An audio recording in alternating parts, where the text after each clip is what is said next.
বাংলাদেশে নির্বাচন আসছেই এবং আপাতত ঠিক হয়েছে, যদিও নির্বাচন কমিশন ঘোষণা করেনি যে ফেব্রুয়ারির প্রথম দিকেই নির্বাচন, এখনো অফিসিয়ালি ঘোষণা করেনি।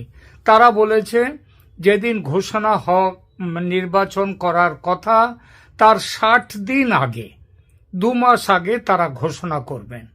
তার মানে ফেব্রুয়ারির যদি ১০-১২ তারিখ নির্বাচন হয়, তাহলে সেই নির্বাচনের ঘোষণা তারা করবেন ডিসেম্বরের প্রথম সপ্তাহে। তো এই যে ডিসেম্বরের প্রথম সপ্তাহ এখন চলছে, সেপ্টেম্বর প্রায় শেষ, অক্টোবর এসে গেল। এখন এই নির্বাচন নিয়ে দুটো কথা বলার একটাই কারণ, সেটা হচ্ছে এতদিন ভাবা গিয়েছিল, অনেকেই বাংলাদেশের ভেবেছিলেন যে ভারত বোধহয় বাংলাদেশে কোনো সামরিক হস্তক্ষেপ করে এই মোহাম্মদ ইউনূসের যে অবৈধ সরকার, সেই সরকারকে বিদায় দিয়ে দেবে, এটা ভাবা গিয়েছিল। কিন্তু দেখা গেল যে ভারত সে কাজটি করছে না, বরং ইউনূস সরকারকে তাদের হাঁসফাঁস করে দেওয়ার জন্যে, অর্থাৎ তাদের উপরে চাপ সৃষ্টি করবার জন্যে বিভিন্ন অর্থনৈতিক ব্যবস্থা নিচ্ছেন, সীমান্তে পাহারা মজবুত করছেন এবং আরো অনেক কিছু ছোটখাটো কিছু তাদেরকে উত্তেজনা তৈরি হওয়ার মতো ব্যবস্থা নিয়েছে। তো নির্বাচন হবেই, সেটা ফেব্রুয়ারির প্রথমে যেমন কথা চলছে তেমন হতে পারে, এমনকি তার আগেও হতে পারে, পিছিয়ে যাওয়ার সম্ভাবনাটা কম। এবং এই ব্যাপারে ভারতের কথা তো বলছি, ভারত কোন রকম সামরিক অভিযান কিংবা জোর করে গায়ের জোরে ইউনূস সরকারকে হটিয়ে দেওয়ার মতো কাজে নামবে না, এটা মোটামুটি সবাই বুঝে গেছে, জেনে গেছে।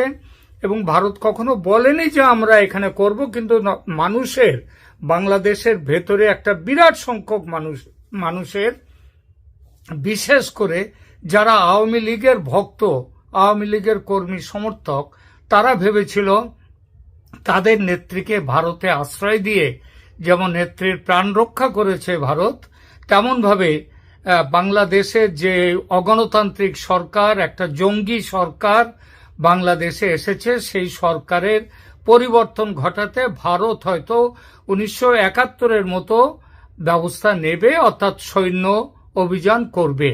কিন্তু একটা কথা বলে দেওয়া ভালো, ১৯৭১ আর ২০২৪-২৫ এগুলো এক নয়। ১৯৭১-এ সেখানে ছিল পাকিস্তানকে সেখান থেকে তাড়িয়ে দেয়া, তাদের একটা বাংলাদেশ থেকে, পূর্ব পাকিস্তান থেকে পাকিস্তানকে হটিয়ে দেওয়ার ব্যাপার ছিল। কিন্তু এখন তো তা নয়, এখন তাদের ভেতরের ব্যাপার। পাকিস্তানের একটা অংশ ছিল এবং বলা হতো যে পাকিস্তান সেখানে ওই কলোনিয়াল শাসন রেখে দিয়েছে, সুতরাং পাকিস্তানকে সেখান থেকে হটিয়ে দেওয়ার ব্যাপার ছিল। কিন্তু ২০২৫-২৪-এ তা নয়, এখানে তাদের নিজেদের অন্তর্কলহ। এখন এই অন্তর্কলহের হাত থেকে বাংলাদেশকে বাঁচাতে পারে একমাত্র যেটা এখন হচ্ছে, তার মানে দেখা যাচ্ছে নির্বাচন তাদেরকে বাঁচাতে পারে। এই নির্বাচনটা কিভাবে হতে পারে সেই ব্যাপারটা নিয়ে তাহলে এখন একটু আলোচনা করা যাক। আপনারা ইতিমধ্যেই জেনেছেন যে আপনারা জানেন যে আওয়ামী লীগ হচ্ছে নিষিদ্ধ, সরকারিভাবে নয়, তাদের কাজকর্ম বন্ধ করা হয়েছে, তাদের কোন রকম মিছিল মিটিং করা নিষিদ্ধ, এবং নির্বাচন কমিশন তাদের যে নিবন্ধন সেটা বাতিল করেছে।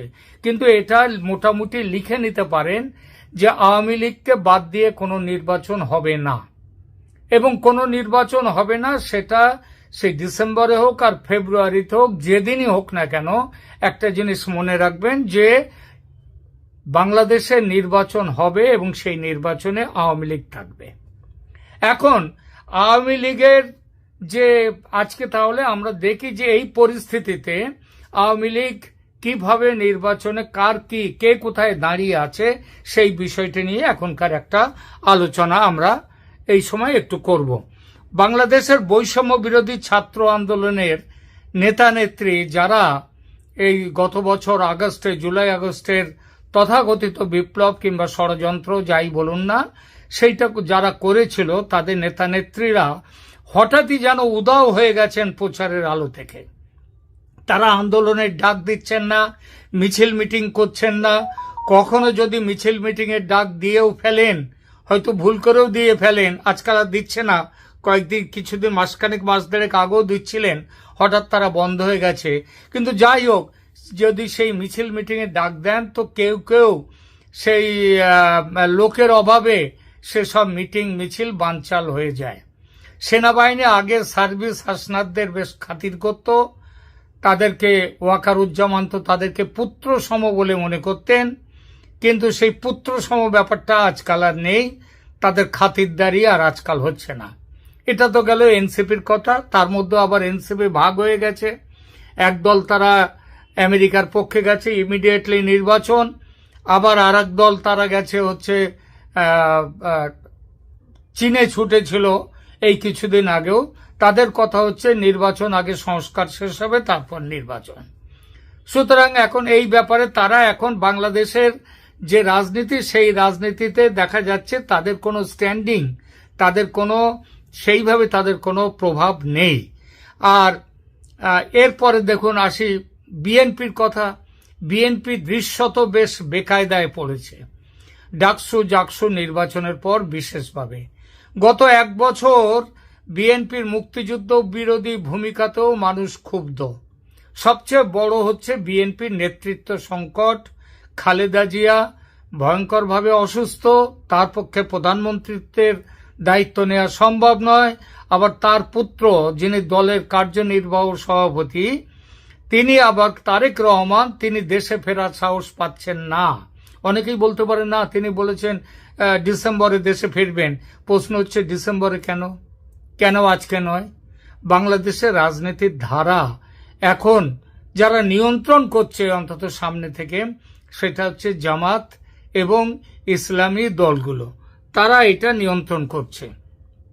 এই পরিস্থিতিতে এখন এই পরিস্থিতিতে এখন ওদিকে এরা যে জামাত এবং ইসলামী দলগুলো নিয়ন্ত্রণ করছে, আর এরা করছে সামনে, আর যেটা এখন অনেকটা গোপন ভাবে হলেও প্রবলভাবে এগিয়ে আসছে আওয়ামী লীগ। এবং দেখবেন নির্বাচনের দিনক্ষণ ঘোষণা হলে বন্যার মতো আওয়ামী লীগ এসে ভাসিয়ে দেবে বাংলাদেশের রাজনীতি। এটাও আমি বলে দিলাম, সেটা দেখে নেবেন। আর সেনাবাহিনীও চাইছে আওয়ামী লীগ ফিরে আসুক। দেশের যে বর্তমান অরাজকতা থামাবার ক্ষমতা একমাত্র আওয়ামী লীগ নেতৃত্বের আছে। এই পুরো প্রেক্ষাপট নিয়ে আমরা এখনকার একটু আলোচনার মধ্যে যাব। দেখুন, বৈষম্য বিরোধী ছাত্র আন্দোলনের বর্তমান অবস্থাটা হচ্ছে যে তাদের সেইভাবে তাদের প্রভাব আর পাওয়া যাচ্ছে না। আর বিএনপি নেতৃত্বেও তাদের মধ্যে একটা শূন্যতা এসে গেছে, যার জন্য এমন কথাও চলছে যে তাদের যে মহাসচিব মির্জা ফখরুল ইসলাম আলমগীর, তিনি গেছেন বাংলাদেশের প্রধান উপদেষ্টা মোহাম্মদ ইউনূসের সঙ্গে, তিনি যে নিউ ইয়র্কে গেছেন, আমেরিকায় গেছেন এখন, সেটা হচ্ছে আমেরিকার শাসকদের বোঝাতে যে তারেক নয়, এখন ক্ষমতার মধ্যে আসার দক্ষতা এবং ক্ষমতা নাকি তাকেই নাকি প্রধানমন্ত্রী হিসেবে নাকি ধরে নেয়ার জন্য নাকি এখন লবিং করতে গিয়েছে মির্জা ফখরুল। এখন তো এইটা হচ্ছে তাদের সমস্ত দিক দিয়ে, কিন্তু বিএনপির মির্জা ফখরুলের যাওয়া, তার প্রভাব এবং তারেক রহমান, খালেদা জিয়া, এদের প্রভাব তো এক নয়, অনেক ফারাক, আকাশ পাতাল ফারাক, বিশেষত খালেদা জিয়ার সঙ্গে তো বটেই। আবার এদিকে দেখুন, বাংলাদেশের যে রাজনীতিতে জামাতে ইসলামী এবং অন্যান্য ইসলামী দলগুলোর প্রভাব উল্লেখযোগ্যভাবে বৃদ্ধি পেয়েছে, এটা বলার অপেক্ষা রাখে না। 2025 সালের জুন মাসে সুপ্রিম কোর্ট জামাতের নিবন্ধন যেটা বাতিল ছিল সেটা পুনর্বহাল করেছে, যা তাদের আগামী নির্বাচনে অংশগ্রহণের পথ খুলে দিয়েছে। হেফাজতে ইসলাম বাংলাদেশেও শক্তিশালী অবস্থান নিয়েছে। 2025 সালের মে মাসে তারা ঢাকার সোহরাওয়ার্দী উদ্যানে একটি বিশাল সমাবেশ করেছে, যা 2010 সালের পর তাদের সবচেয়ে বড় প্রদর্শনী ছিল। কিন্তু তারা আবার জামায়াত থেকে তাদের দূরত্ব বজায় রেখেছে। এবং যদি নির্বাচন হয়, জামাতের যে ইসলামী ভোট, সেটা যে জামাত সব পাবে তার কোনো মানে নেই।